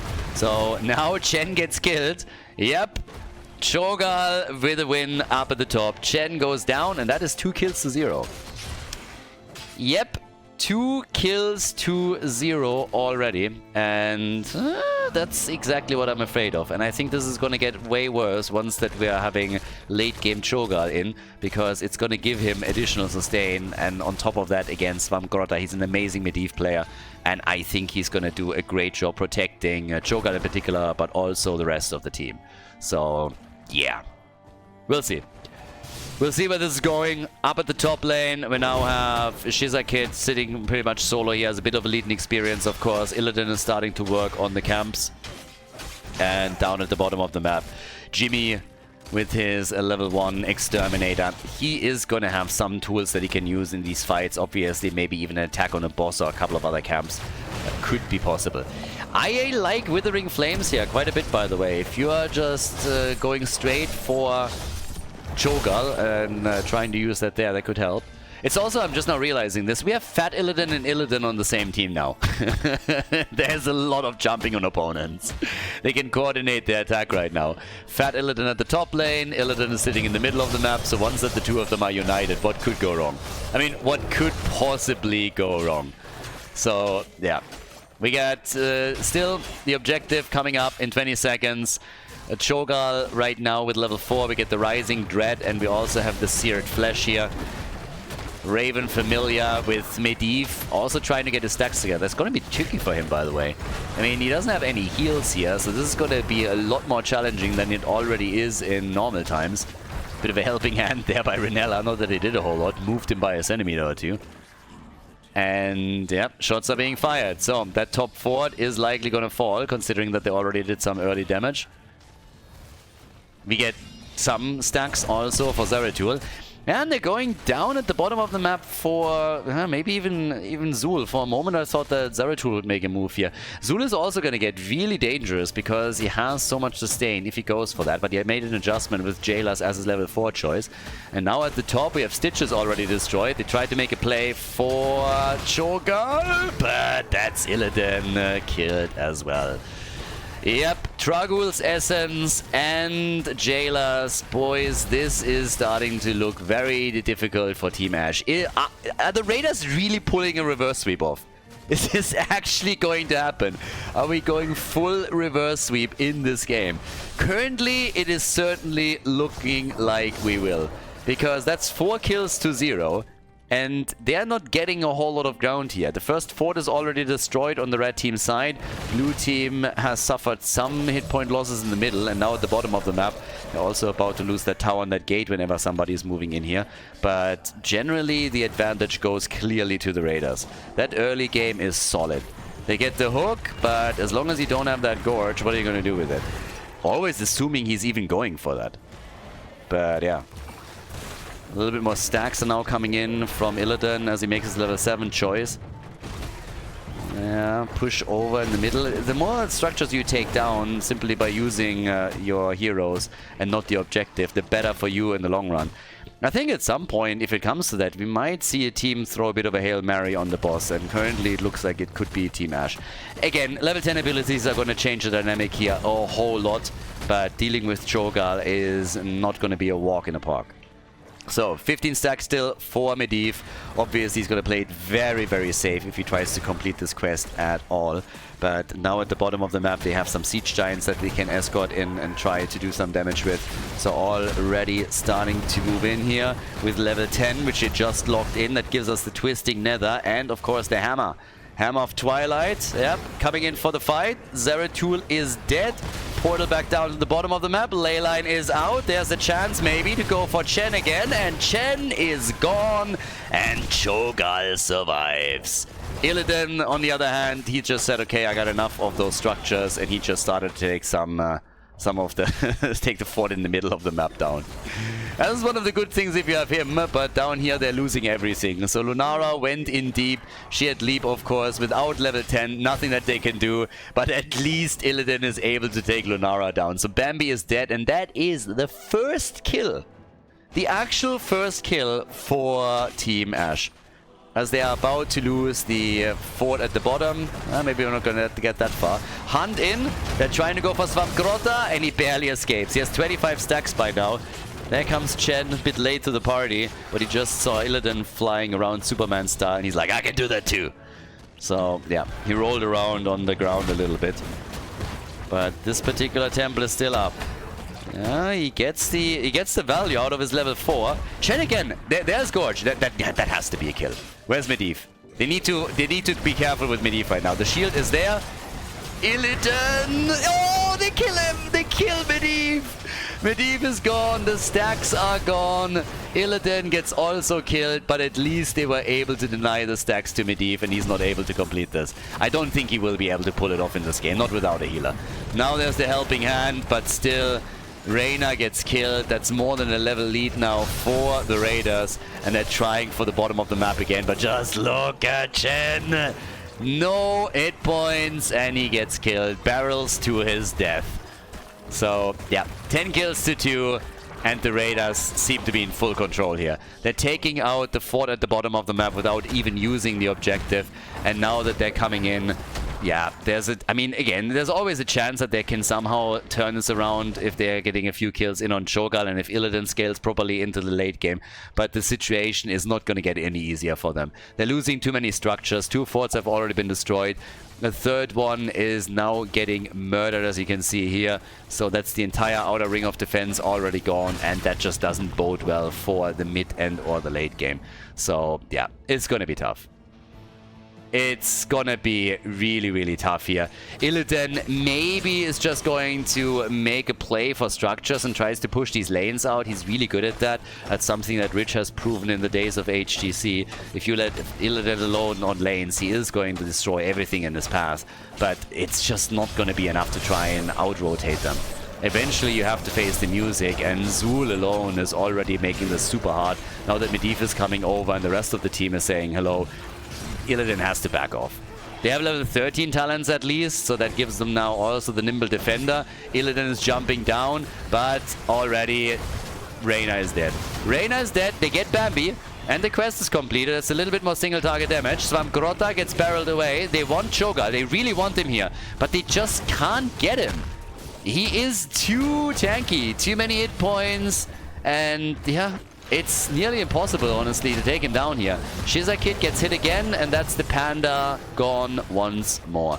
Illidan continues to do his thing. He wants the stacks, he wants the scale. He's at 42 on his auto attack, but it obviously doesn't... Oh my god, he even gets interrupted here. No! No! Another kill! The helping hand comes in too late. 13 kills, 2-3. Zeratul now up at the top. Yeah, this game is not going the way that they would like to. And with level 16 talents in the hand in just a second, the Raiders are going to be even stronger. Now we got the Twilight Nova and we have the Twilight Veil here for Cho'Gall. It's actually kind of surprising when you think about it. So he could have gone into a lot more passive talents. We don't see Molten Block, for example. Hasn't even been chosen here. So now that we have level 16 on the board for them, they're just going to look for additional damage and try to get the kills in. 23,000 for Gal right now. Cho himself is at 22, which isn't too bad either. Jimmy on 12k, 13k, same as Chen.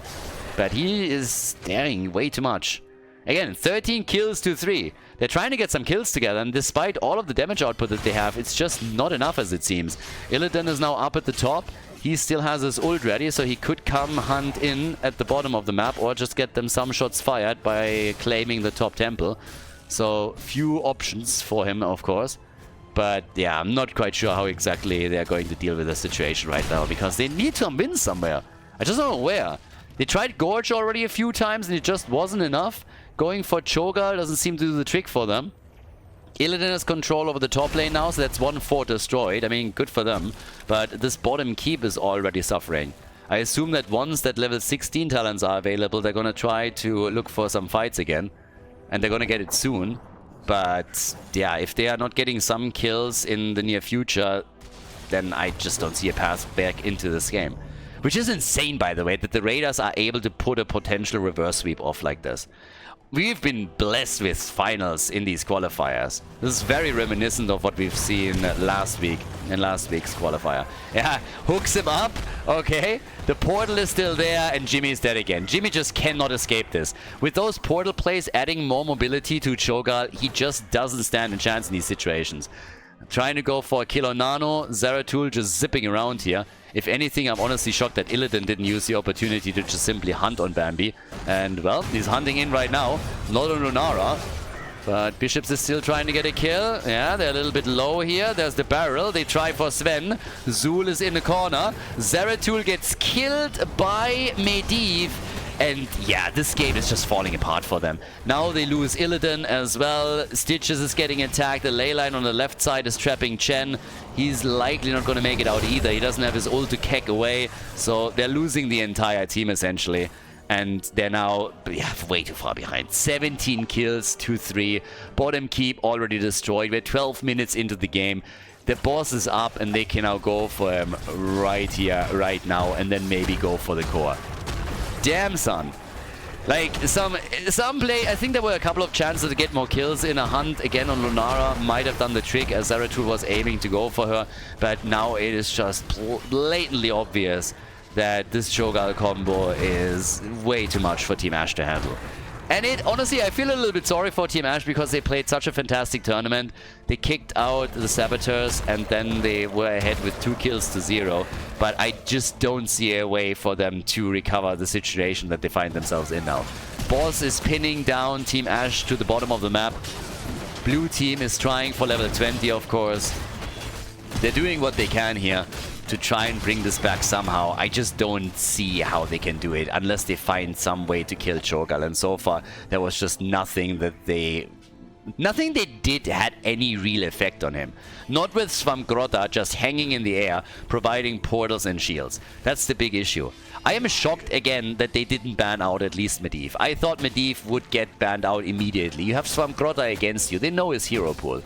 They know that he has some really solid choices there, and as Medivh is just top notch. So yeah, big surprise. Cho'Gall is coming in. Bottom fort has been destroyed. So technically they're only ahead by a single keep. But now they're going to get more damage connected with the middle of the map. Level 20 is also ready. That gives us the Twilight Frenzy, and we get the Hour of Twilight here for Cho'Gall. Cold Hand of Death. Lunara is going to hop around a little bit more. And what are you going to do if you're the red team? You can't possibly think that they're going to be able to bridge 2 talent tiers, right? Sorry, 2 levels. That's like way too much. Zeratul is getting chased now, and Bishops is nowhere to go. Yeah, they're going to pin him down. They're already making sure that wherever he jumps, there is no chance. Chen was attempting to help him, barreling away. And he gets caught by the ley line regardless. Bye-bye. Chen, maybe. No, not even with that. Not even with that. Medivh is too much of a problem. Now, Illidan is at the bottom of the map and is actually going for a keep, so that's good news, I suppose. But that they're losing everybody else, yeah, that is definitely, yeah, quite bad. So, in the middle of the map, Morenas is now doing his damage, but the blue team, of course, can go straight for the core. They're not intimidated by this whatsoever. They're looking to end the game. And they pull it off! Reverse sweep by the Raiders. They win qualifier number 1. Congratulations. Amazing performance by them. Team Ash played fantastic today, but they were not able to defeat the Raiders. The blue team takes the tournament. GG.